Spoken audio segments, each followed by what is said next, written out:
Hi, welcome. Hope Zvara here, and I want to officially welcome you to week 1 of your Failure to Freedom course.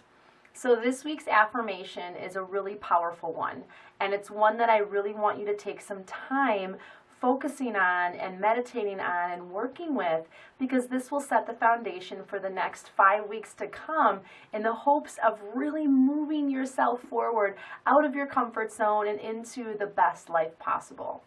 So this week's affirmation is courage, and I feel like courage is such a pivotal, groundbreaking marker for us that if in fact we are feeling as though there's loopholes in our lives and we are feeling as though that we can accelerate ourselves forward, but we're not exactly sure how, in order to make change, we have to have the courage to do it. So I want to read you some of my journaling notes in hopes to inspire you a little bit more towards this week's practice. So having courage is the ability to confront. So what is it that you need to confront in your life right now? Is there a person that you need to confront? Now, I want to caution you that if you feel like, I really got to say something to someone, take some time and meditate on what you want to say.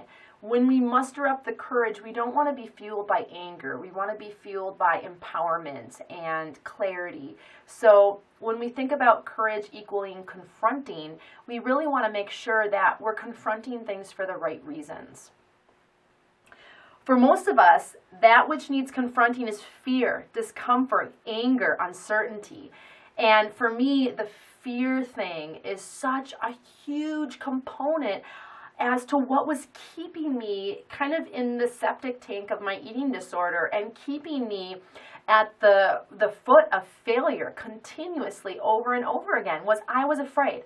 I was afraid of what people would think of me, afraid of being last, afraid of being stupid and not understanding what was going on, fear of people not liking me. That was such a huge one. I've been a people pleaser most of my life, and so working on that has been such an act of courage for me to acknowledge why that was happening and to stop that.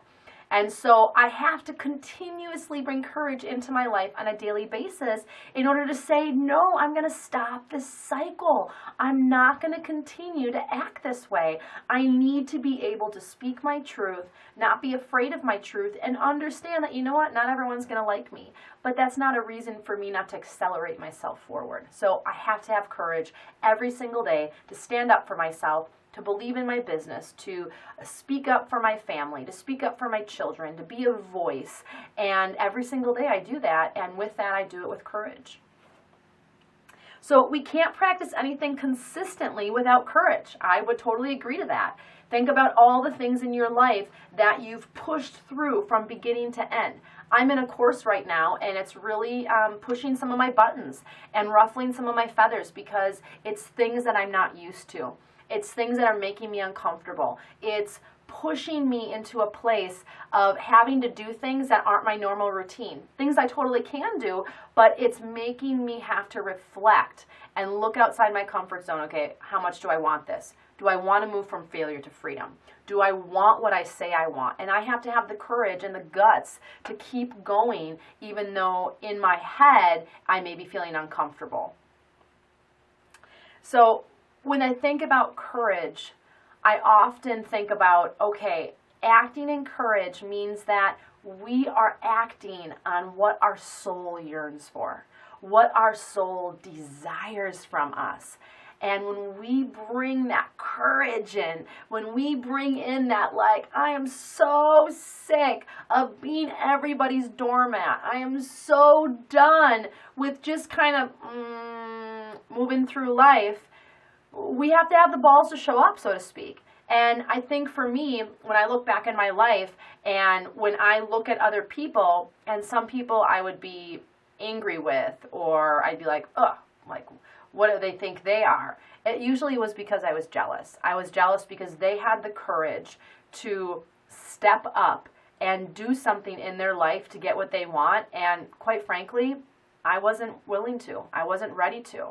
I would see people in my field of business doing things that I only in my head were dreaming of doing, whether it be making a change in my business, adding something to it, shifting directions fearlessly. And I think that in order to do those things, one, yes, courage is a big thing, but how do we cultivate the courage? That we cultivate the courage by believing that we're worth it.